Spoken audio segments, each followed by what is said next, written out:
They say that in the heart of the old forest, where the moonlight dares not fall, there's a place where trees remember. A place where voices long gone still whisper your name, before you even step inside. And if you enter, you never come out the same. But here's the thing, it's not the forest that changes you, it's what you find there. Tell me, if you heard your own name whispered in the dark, would you follow the voice? Or would you run? Personally, I'd probably run so fast I'd invent a new Olympic sport. But our story tonight is about someone who didn't run. And because of that choice, his life and his entire village would never be the same. Narrator, long ago, in the land between the Niger River, the endless green, lived a young man named Oluwa. Oluwa was like many of us at 20 strong, restless, always chasing something, but never sure what. His father had been the village's best hunter. His mother, a healer, whose hands could coax life back from the edge of death.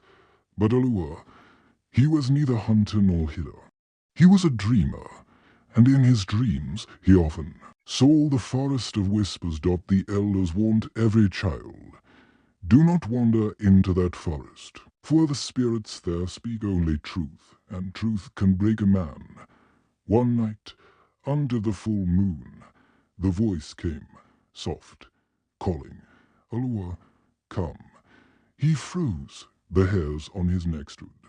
The drums from the village feast faded into silence. It was as if the whole world held its breath, and then just like that he started walking toward the forest. Now, in case you're wondering, yes, this is the part where the sensible character in a story says, nope, I'm going home. But this is Oluwa. Sensible was not in his vocabulary. And so, with nothing but his courage and a small pouch of kola nuts, he stepped past the last hut, past the goat pens, and into the shadow of the trees. The forest was unlike anything Oluwa had known. The air was thick, like it carried centuries in its breath. Leaves whispered, but not in the wind. They whispered names, his name. The path ahead twisted like a serpent, leading him deeper. She told him, you seek greatness, but will you give what you love to gain it? He met the first spirit at the clearing, a woman in white. Her eyes clouded like morning mist. Oluwa hesitated. Greatness sounded tempting, but sacrifice. Before he could answer, the spirit faded. A new voice whispered, follow.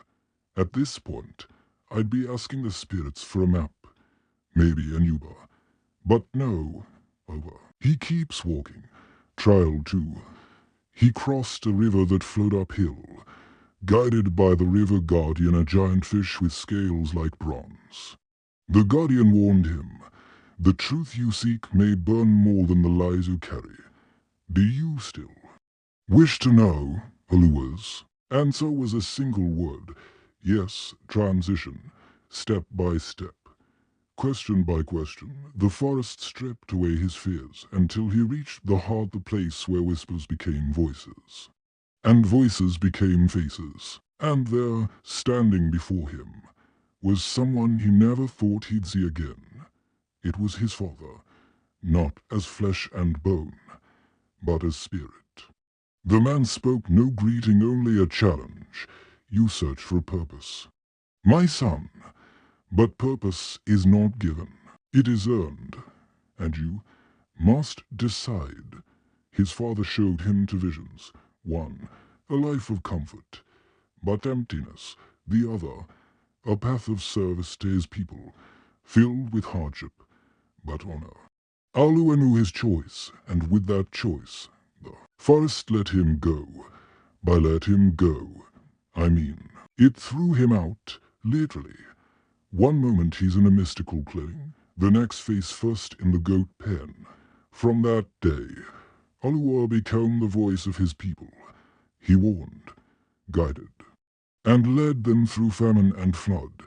And though he never returned to the forest of whispers, the whispers never left him. They still say, if you pass the edge of the trees at night, you might hear his voice, warning you truth will change you if you're brave enough to hear it.